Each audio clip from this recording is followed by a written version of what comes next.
Hello students, here is Ashu Gupta, Assistant Professor.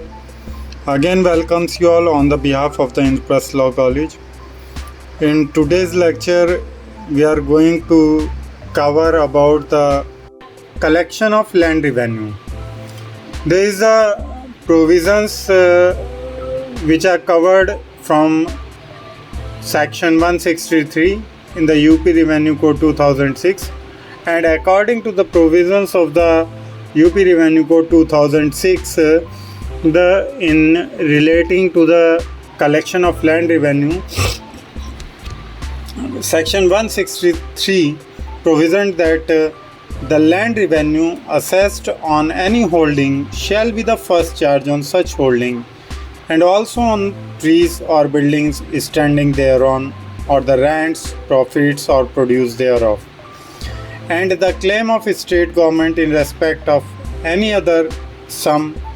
recoverable as arrears of land revenue shall have priority over all unsecured claims on any land against the holder. According to the section 164,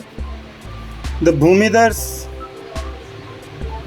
will be liable jointly or severally in that collection of land revenue. According to that section, all co-bhumidars of any holding shall be jointly and severally liable to the state government for the payment of land revenue for the time being assessed thereon, and all persons succeeding, whether by devolution or otherwise, to the interest of such bhumidars shall be liable for all arrears of land revenue due in respect of such land. And land revenue leviable in respect of an agricultural year shall become due on the first day of that year, and shall be payable at such times in such installments to such persons at such places and in such manner as may be prescribed when becomes due and payable under section 165 of this UP Revenue Code.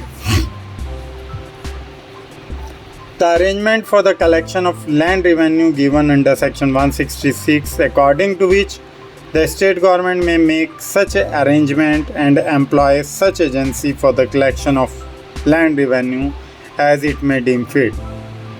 In case of any default, the defaulters will be liable under section 167 of this code, wherein any land revenue due and not paid on or before the date specified in section 165 becomes there from an arrear, and the persons liable for its payment shall become defaulters.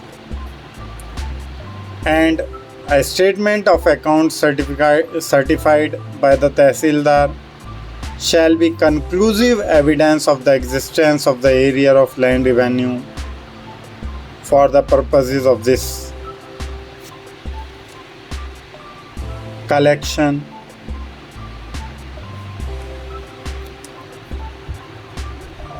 About its amount and of the person who is the defaulter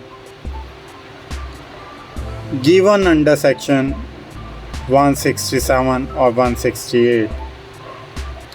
As soon as an arrear of land revenue has become due,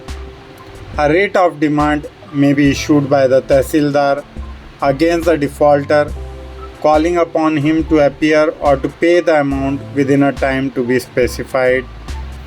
under section 169 of this UP Revenue Code 2006. If we talk about the recovery procedure of that type of arrears given under section 170, according to which an arrear of land revenue remaining unpaid within the time specified in the writ of demand may be recovered by any one or more of the following processes, namely by arrest and detention of the defaulter, by attachment and sale of his movable property including agricultural produce, by attachment of any bank account or locker of the defaulter, by attachment of the land in respect of which the arrear is due, by lease or sale of the land in respect of which the arrear is due, by attachment and sale of other immovable property of the defaulter, and by appointing a receiver of any property, movable or immovable, of the defaulter. For the removal of the doubts,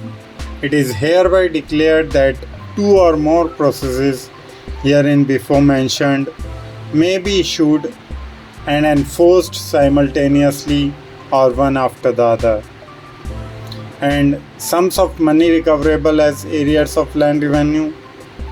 but not due in respect of any specific land may be recovered by processes under this section